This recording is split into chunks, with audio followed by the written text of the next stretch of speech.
Друзья, перед просмотром видео поддержите лайком и подпиской на канал. Когда я начал встречаться со своей девушкой, мне было 20 лет, а ей на 2 года меньше. Мы оба были студентами, но учились в разных местах. Это были первые серьезные отношения для нас двоих, но развивались они достаточно стремительно. Стоит, наверное, описать нас. Я обычный парень, высокий, в меру подкачанный, с темными волосами и карими глазами по имени Саша. Моя девушка тоже достаточно высокая, стройная, с длинными каштановыми волосами. Ее зовут Настя. Так вот, на момент студенчества оба жили с родителями, были сильно ограничены в местах и времени встреч. Все встречи были исключительно или у меня дома, или на улице по вечерам. Конечно, я часто ходил к ней в гости, поэтому был знаком и с ее мамой. На момент нашего знакомства ей было 43 года. Ростом она была чуть ниже меня, со стройной фигурой и симпатичным личиком. Она, как и ее дочь, носила каштановые волосы. Ну а звали ее Лена. В один из дней я получил приглашение на день рождения Лены. Это не было для меня удивлением. За те разы, что я гостил у них дома, я нашел общий язык с мамой моей Насти. Это была весна. Вооружившись букетом цветов, тортиком и бутылкой шампанского, я пошел на праздник. Так как отца в их семье не было, то букет цветов был нечастым гостем в доме. Войдя в подъезд, я услышал, как на улице начался ливень. Мне повезло, что я не попал под него. Я поднялся на этаж, позвонил в квартиру. Дверь открылась, и я вошел, меня встретила Лена. Я поздравил ее, вручил подарок и пошел мыть руки. «А где Настя?» – спросил я, выйдя из ванной. Она поехала по делам в универ, должна вернуться скоро. Хотя там такой дождь начался, что, может, ей придется переждать его там. Иди пока посмотреть телевизор, а я закончу тут с готовкой. Я пошел в зал и включил телевизор. Там, как обычно, транслировали всякую ерунду. Лена возилась на кухне. Через полчаса она зашла в зал. В принципе, все готово, осталось дождаться Настю. Я ей звонила. Она из-за ливня не может выйти с универа, так что придется подождать.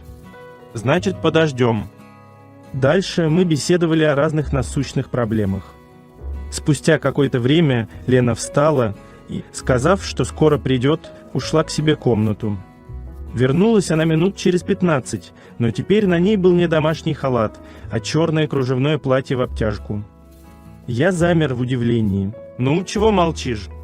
Как тебе?» «Что?» «Да, вам очень идет», – растерянно ответил я. «Вот и хорошо», – сказала Лена и подошла ко мне. Она наклонилась, и пока я был в растерянности, взяла мою руку и прижала к своей щеке. «Знаешь, Саш, цветы, тортик, шампусик – это, конечно, хорошо, но есть один подарок, который я бы хотела получить от тебя. Ты же понимаешь, что это за подарок?» – спросила она, положив руку на плечо. «Я-то понимаю, но я же парень вашей дочери. И что? Тебе не все равно, кто сейчас рядом, Настя или ее мама?» «Да и Насте мы ничего не скажем». Она была права. Сейчас мне было все равно, кто рядом из них, мама или дочка. «Ну так что? Сделаешь мне настоящий подарок?»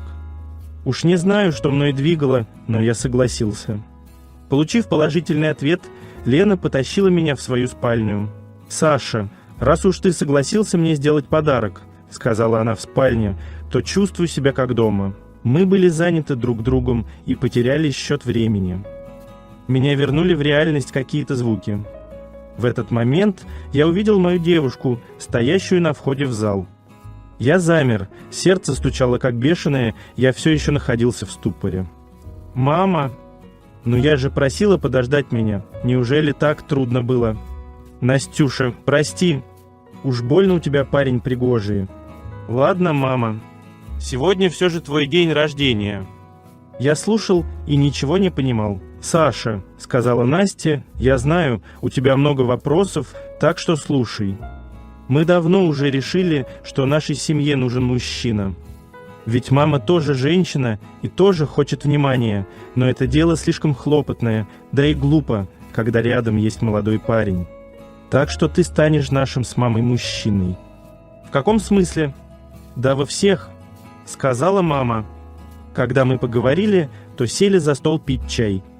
Я уже осознал, что произошло, но не совсем понимал, что будет дальше. «Саша», — сказала Настя, — «теперь ты как минимум должен будешь приходить к нам 3-4 раза в неделю».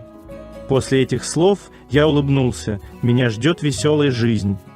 Еще одна история из жизни. Я родилась в строгой семье. Как единственного ребенка, родители меня опекали и контролировали. Куда пошла? Зачем тебе эти подруги? Учись на юриста. И другой жизни я не знала, пока не уехала в другой город. Там, помимо учебы, меня затянула шальная студенческая жизнь с вписками, концертами, ночными клубами. Студентам всегда не хватает денег, поэтому я искала всевозможные подработки. Сперва раздавала рекламные листки и была бесплатной моделью для начинающих парикмахеров и визажистов. Но потом мне стали платить деньги. Конечно, все фотографировалось, выкладывалось в интернет. К тому времени я уже встречалась с замечательным парнем, умным и спокойным. Он работал в метро. С Сергеем, так его звали, я находила островок спокойствия и умиротворения в шуме и блеске большого города. Он познакомил меня со своими родителями, мои родители тоже его полюбили. Сыграли свадьбу. Между тем, я стала востребованной среди настоящих фотографов. Сначала предложили сняться для каталога нижнего белья, после и вовсе в фотосессии в свободном тиле. Я пользовалась спросом как модель, денег хватало не только на жизнь, но и на путешествия. Муж, конечно, спрашивал, откуда я столько зарабатываю. Ответ – фотосессии его вполне устраивал.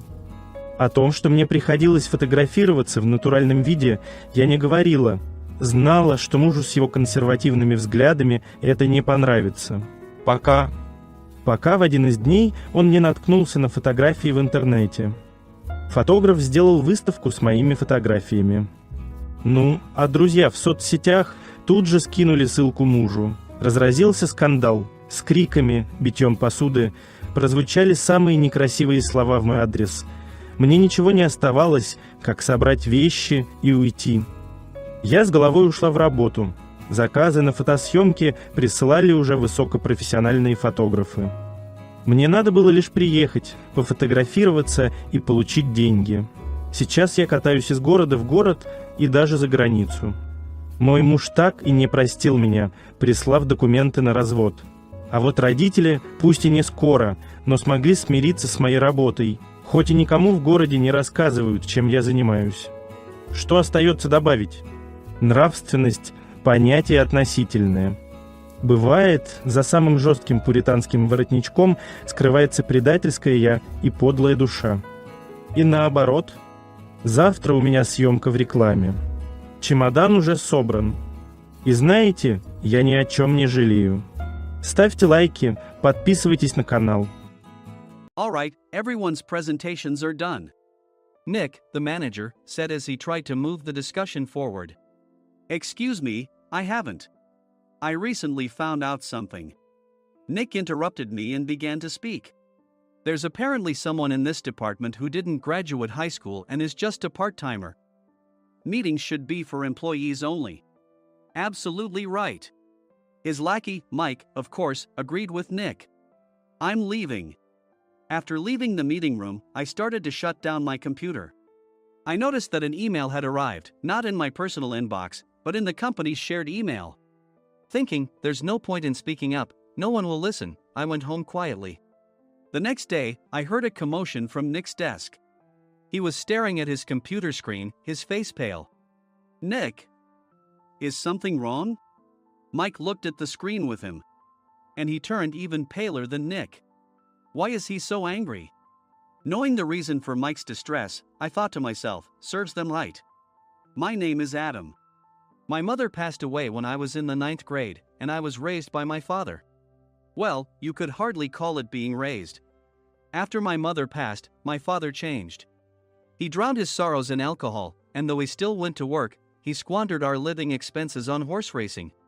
Because of that, I had to start working part-time as soon as I entered high school. Every month, I went to the convenience store with bills in hand that couldn't be auto-deducted from my father's account. Even though I endured it because I didn't want to be alone, I reached my limit in my second year of high school and dropped out. I found a live-in job at a distant inn. Thank you for everything. The day I left home, my father, still staring at the TV, spoke. Take care. That was our last conversation. Back then, 18 wasn't the age of majority, so I needed my father's permission to work, and I couldn't hide my place of employment. Yet, my father never visited me even once. I kept working just to survive, and before I knew it, I was 42. Years of hard work paid off, and I was transferred to the headquarters. I was thrilled to be recognized by the company, as I thought I'd be working in the field until retirement due to my lack of formal education. Listen up. Our work can change the future of our employees. Don't drag us down. On my first day after the transfer, Nick, dressed in an expensive suit, spoke sternly. There was a reason for this. Our inn was located in a prominent tourist destination, known so well that everyone in the state could sing its commercial jingle. At its peak, we had 5 locations within the state. But that was long ago. Due to financial difficulties and aging facilities, only the place where I had worked for many years and the original establishment remained. I was prepared to lose my job anytime, but now there was a glimmer of hope. With the rise of social media, the tourist area where the inn was located started gaining attention again. Depending on how hard the sales department, where I was transferred, worked, we could either thrive or be forced to give up this prime location to the new hotel chains continuously popping up. For Nick, who had switched careers from another industry to strengthen our sales, this was a battle he couldn't afford to lose. I understood why he had to be strict. I will do my best. Nick sneered at my enthusiastic declaration. Did you not hear what I said? I'm sorry. I thought I was listening carefully. Out of habit from years of customer service, I apologized reflexively, though I had no idea what had offended him. Someone was watching me with a smirk. In this department, there are those who are expected to excel and those who have been shoved here because they have nowhere else to go. You are the latter. It was Mike, the section chief. He's 7 years younger, at 35. But he was called to headquarters much earlier than I was and had been moving around within the headquarters ever since. I'm not jealous, but I can't accept that he's my boss. Graduating from a prestigious university, he has an unusually high pride and caused many problems as a newbie, making things very difficult for me when I was the front desk leader. When I found out Mike was transferred to the sales department a month before me, I was disheartened. Mike is right. With just a middle school diploma, there's not much you can do. Don't even think about achieving results. As if I didn't exist, Nick remarked, I'm thirsty.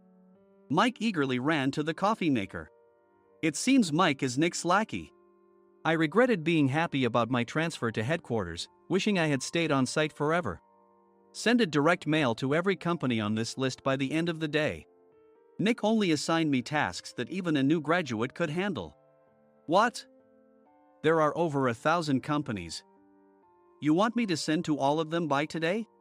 Yes, if you and your fellow misfits split the work, even those with nowhere else to go should finish by today. I glanced at the employees typing away expressionlessly. They were worn out from customer service, only thinking about leaving on time, or were women reassigned after having children, with zero motivation for work. Even Sam, a new graduate from the same university as Mike, who was supposed to be among the expected achievers, had no enthusiasm for the job, having joined the company wanting to do customer service. I don't care what they say, I plan to quit anytime, he said. Only Nick and Mike were highly motivated, making all the decisions between the two of them. I originally only wanted to work at the inn to survive and had no particular attachment to this job. I swallowed my words, thinking I had no right to reprimand them. About a month after the transfer, Nick told us with a frustrated look.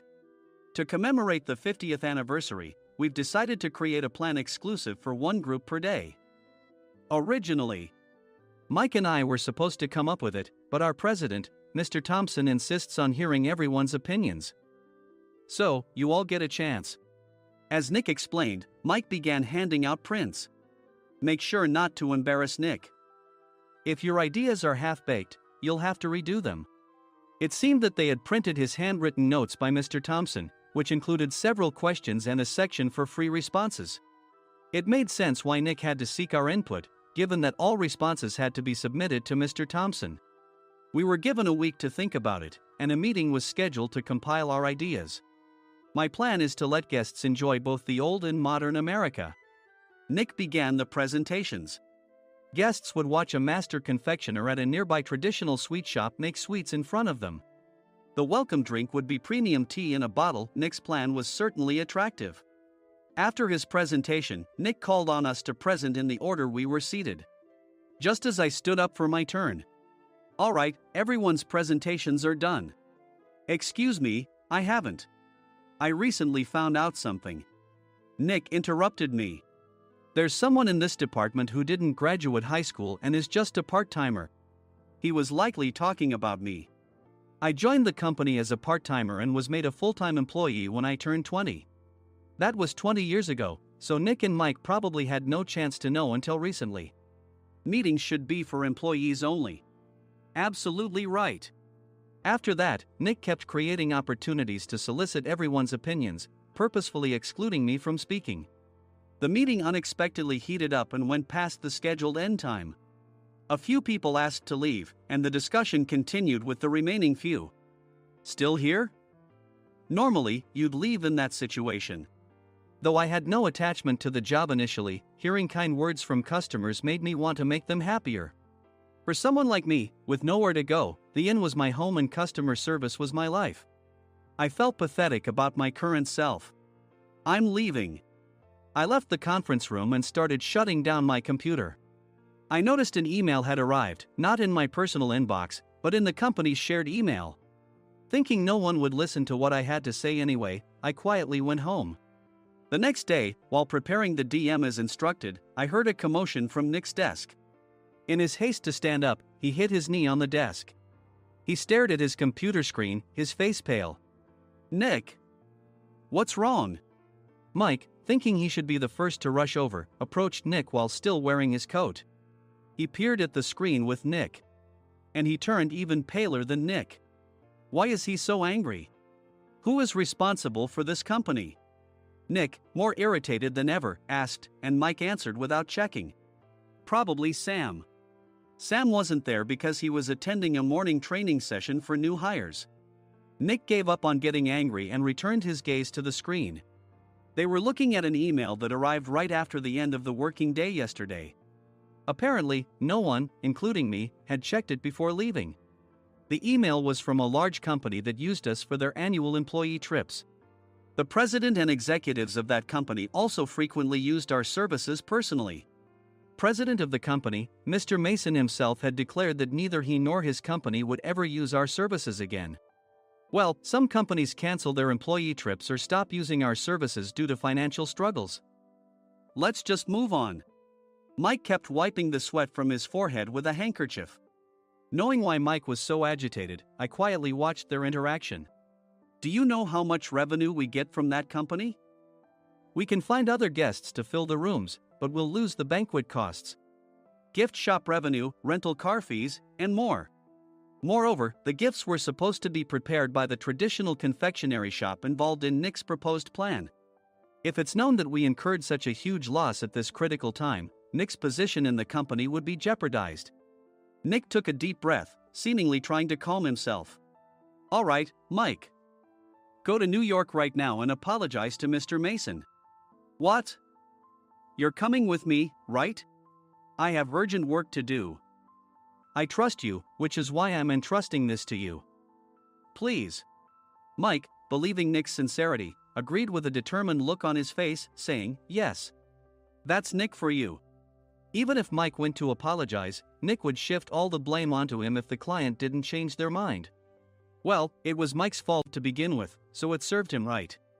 About 3 hours later, Sam answered a call from somewhere and repeatedly apologized, saying, "I'm very sorry." Everyone watched to see what was happening. After ending the call, he informed Nick with a weary tone. When Mike arrived at the client's company, he only made things worse, further infuriating Mr. Mason. He was demanding, "Get his boss here immediately." It was no wonder Sam was exhausted, dealing with such a call right after returning from training. What is that idiot doing? Alright, Adam, you're coming with me. If sacrificing Mike didn't work, then I must be next. Normally, I'd want to refuse at all costs, but I saw an opportunity in this situation. If I can be of assistance, I'd be happy to join you. I obediently followed Nick, and we flew to New York. When we introduced ourselves at the reception, it became clear how serious the situation was, as the receptionist personally escorted us to the president's office. Angry voices leaked through the door, making both Nick and me uneasy. "Excuse me. I'm Nick, the supervisor. I understand my subordinate has caused you trouble, and I deeply apologize." Nick, with his experience in the corporate world, knew enough to offer an apology before excuses. However, his customer service skills left much to be desired. I sighed as I saw Mike trembling like a small dog in the corner of the room. "What kind of training are you giving your subordinates?" Mr. Mason glared at Nick with a red face. The intensity of his gaze made even Nick take a step back. Regrettably, I joined this company only 2 years ago and was unaware of Mike's issues. I should have identified his shortcomings sooner. Indeed, I should have realized sooner. No sensible person would come to apologize and then give a lengthy presentation on the drawbacks of not using their in. Nick froze, his mouth slightly open. Suspecting the worst, I picked up the documents that had fallen to the floor. It seemed Mike hastily prepared these documents on the plane, listing the disadvantages. Disadvantage 1: if you change the venue for the company trip, employees might suspect it's for cost-cutting reasons, leading to a negative impression. Reading it aloud half-jokingly, Nick snatched the papers from my hand and checked the contents with a furious expression. Among the stack of documents was a receipt from a nearby convenience store's copy machine. I felt a pang of dread, hoping he hadn't shown the receipt as well. What do you think he said when I asked what kind of nerve he had to do this? I'm very sorry. Faced with the dire situation, Nick must have thought there was nothing left to do but apologize. In a voice smaller than I'd ever heard from him, he uttered words of apology. He said, "I'm a Harvard graduate.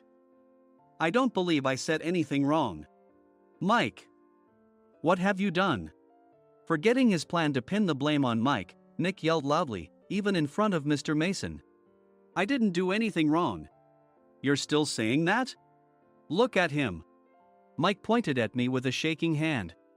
"I was assigned to headquarters in my 20s and now I'm a section chief. This guy only made it to headquarters at 42. Everything I've done proves I was right. So why are we losing the contract?" Having said his piece, Mike collapsed to the floor. "Of course.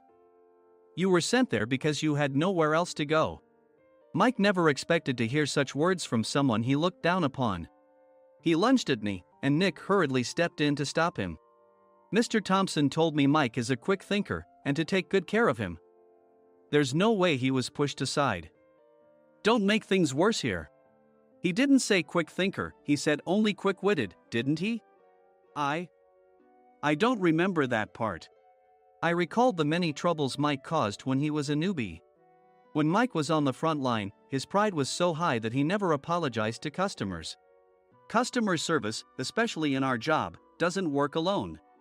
It brings both good and bad situations.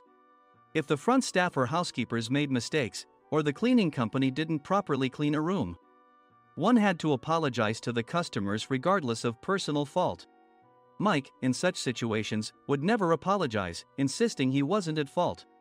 This often angered customers, and as the front desk leader, I frequently had to apologize on his behalf. He caused complaints and disrupted operations, which is why he was quickly moved to headquarters. In departments where he didn't interact directly with customers, his quick thinking was beneficial and things went well. But it seemed his flaws were starting to show. Corporate reservations are supposed to be entered into the system by the sales representative. But a quick check yesterday revealed that more than 10 items were missing from the client's reservation. The handover document clearly stated what needed to be prepared. Why didn't you enter it into the system? Why do we have to give them special treatment? Filling rooms near the banquet hall, setting up all the food in advance. specifying the brand of wine, they're too demanding. No wonder he always angered customers, I thought, feeling a headache coming on. Grouping them in rooms near the banquet hall is for our benefit too. It makes it easier for the staff to set up beds and serve breakfast since everyone's schedule is synchronized. As for the other requests, Mr. Mason suggested them to lighten our load. I didn't know that. Nick finally seemed to realize that Mike was the one who had angered the client. What did you say to them? I just told them we wouldn't give them special treatment anymore. We shouldn't waste effort on things that don't bring in money. I was utterly exasperated at his lack of understanding of customer service. Of course, we shouldn't comply with unreasonable demands. But carrying over successful practices from past stays makes customers feel remembered and enhances their experience. Good memories encourage repeat visits. That's part of our job. I looked down at Mike, who was sitting on the floor. In our job, nothing is a waste. Mr. Thompson likely moved you to the sales department, hoping you'd finally understand this. How do you think he feels now that you've failed to meet his expectations? Mike, tears in his eyes, fled the president's office. I was amazed he still hadn't apologized. You have it tough, Adam. It's okay, we're all employees of the same company. I deeply apologize for this disrespectful incident. Especially after all the care you've shown us. If it weren't for you, Adam, I really would have stopped staying here. When I heard you were moving to the sales department, I was willing to reconsider if you handled it. Seeing us talk so amicably, Nick's face contorted. Do you two know each other? Adam's service is excellent. I always requested him specifically. Normally, we don't accept specific staff requests, but we made an exception for Mr. Mason, adjusting my shifts accordingly. He had personally stayed at our hotel just before my transfer, and during casual conversation, I mentioned, I'm moving to the sales department soon. If I hadn't told him then, things could have been much worse. Please continue to take care of us. I look forward to it. On the return flight, Nick awkwardly offered me a can of beer. It's still working hours. Of course, I had no intention of forgiving him for a single beer. Nick might try to pin everything on Mike and avoid any consequences. While pondering this, a startling fact came to light. Nick, the tea bottles for the plan have arrived. I handed Nick a bottle labeled with our inn's name. They look good. What are you talking about? These are plastic bottles. I had assumed we would use the trendy, high-end bottling tea.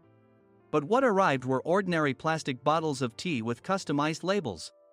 The only unique aspect was the label, which had the inn's name, making it look customized. Upon further investigation, I discovered that a substantial amount of money was set to be paid to the tea company. It was priced like bottling tea. Does this plastic bottle really cost $100 each? The tea inside is specially blended for us. The extra cost is for that. Wouldn't it be better to use another tea company? Or is there a specific reason we must use this one? As Nick continued to make excuses, I showed him a printed email. I informed the tea company's president, Mr. Mitchell, that we discovered irregular payments and he confessed. He said you two were high school classmates and planned to split the extra money. That idiot. Why did he confess? That's not important. You should worry about yourself, this could turn into a police matter. Opening the bottle cap, I suggested. How about calming down with this tea? It supposedly has a relaxing effect. Nick drank the tea frantically. In the following days, decisions were made about their fates. Mike was reassigned to the General Affairs Department, with no chance of transfer or promotion, as per Mr. Thompson's orders. As for Nick, since the payment to the tea company hadn't yet been made, he narrowly avoided legal trouble. Instead, he was encouraged to leave the company, and to avoid further complications, Nick submitted his resignation. Rumor has it that connections between HR departments have made it difficult for him to find new employment. Even though it was good to have those two gone, something unexpected happened in the sales department. Everyone became motivated and united in refining the 50th anniversary plan. In the end, my plan was adopted. We collaborated with the Tourist Information Center to provide personalized guides. The plan, tailored to the number of guests, was truly special for the 50th anniversary. Hey, is Adam's family coming to stay? I immediately booked that special plan for my family. Sam noticed it on the reservation list and quickly picked up on it. Yes, I'm inviting my father. That's great. I might invite my parents too. I lacked the courage to face my father just as Adam.